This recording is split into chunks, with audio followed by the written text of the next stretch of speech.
Hi, today I'm joined by Tano Pelosi, and we're going to be talking about the unwind of the quantitative easing program. Welcome, Tano. Hi, Jace.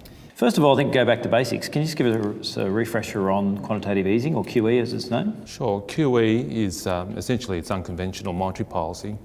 It's where central banks are buying bonds, typically, although not necessarily. They could be buying equities and other types of assets, and with the express purpose of trying to get real interest rates below the zero bound.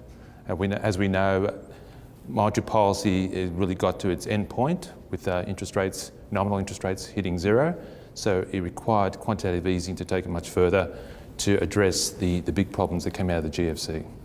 Okay, well, I think the US Federal Reserve has signalled that in October of this year, 2017, they'll start the unwind of quantitative easing in the US. What do you think the impact of this will be on markets?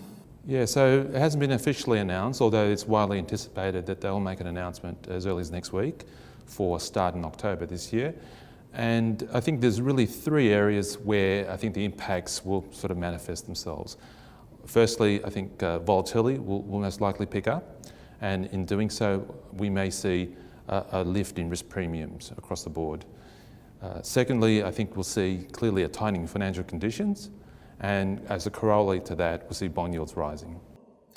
Okay, so on the first one with volatility increasing, vol has been very low over the last few years. So they're related, obviously. Yeah, so if you think about what's happened over the last 5 or 6 years, you've had two things really driving asset valuations. You've had a collapse in discount rates, and that's by virtue of bond yields falling. And the second component of the performance of asset values has really been the compression of risk premiums. And that's also showing through in terms of compressed vol. Vol is reflecting the fact that the macroeconomy is on a steady, gradual uptrend, no surprises, and at the same time you've got monetary policy and just general policy from the authorities that's been well telegraphed and very well communicated. So the forward guidance is being handled much better these days than it has in the past. And your second point is that the financial conditions will just generally tighten, is that right? No, that's correct. So it just stands to reason that if the government is issuing bonds and the central banks of the world are not buying to the same extent they were in the past, those bonds will end up in the hands of consumers, investors, retail investors, if you will. And what you'll see is inherently a rise in debt servicing costs, which will impact you and I on mortgages. And for companies, we'll see higher debt servicing in terms of their business lending. That's where the rubber meets the road in terms of Main Street.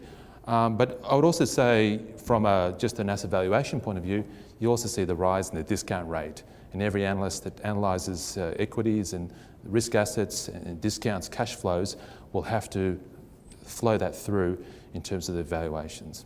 Right, and this will also mean that what you're saying is bond yields will probably rise. There is a good chance, but there is a caveat in all this, and that is what is happening in terms of the macroeconomy at the same time, what other central banks are planning to do at the same time, because clearly there are other central banks that are sort of considering what they do with respect to their balance sheets.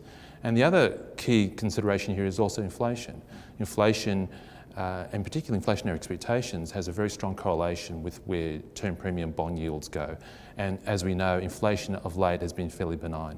Okay, but markets are forward-looking, right? And if it's widely anticipated that QE will start to unwind, have we already started to see bond yields rise? There has been a slow but very gradual move lately.